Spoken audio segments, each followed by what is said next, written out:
আজি মই উপস্থিত আছো নখান্দাৰ পাৰ খানা খাব আহিছো 26 জানুৱাৰী গণৰাজ্য দিৱস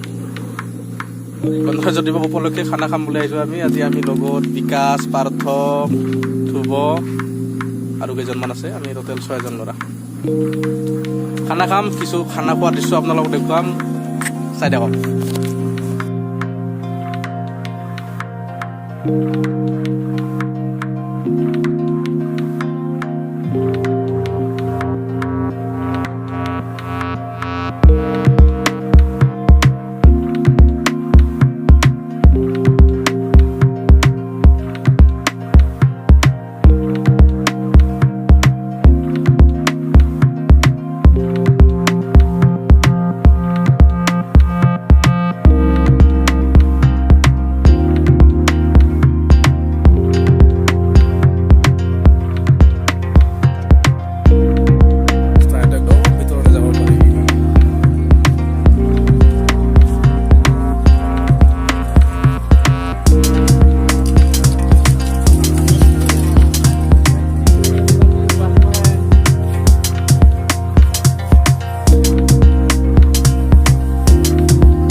ভাল লাগিল 26 জানুৱাৰী বুলি আজি আহিলো খবৰ কাৰণে।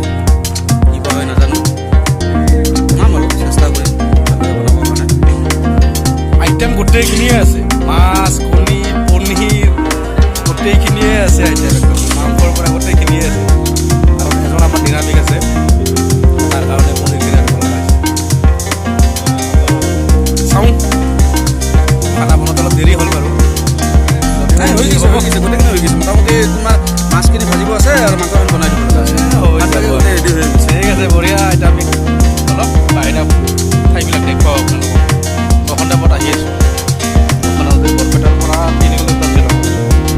ঠাইখনৰ ইমান সুন্দৰ পৰিৱেশ, যদি ইয়াতে অলপ পৰিষ্কাৰ বৰপেটা বাকী অলপ পৰিষ্কাৰ কৰলা হয়, বঢ়িয়া হ'লা হয়, ভাল হ'লা। সুন্দৰ পিকনিক প্লেচ এটা, যদি চেষ্টা কৰে এটাও বনাব পাৰে। চাব, বহুত পাৰ্টি আছে আজি, ইমান পাৰ্টি আছে।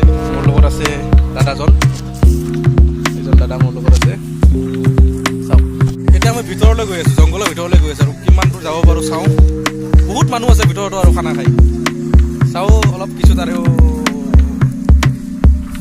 পাৰ্টিবিলাক দেখুৱাওঁ আপোনালোকক, কেনেকুৱা ঠাইত খানা খাই আছে।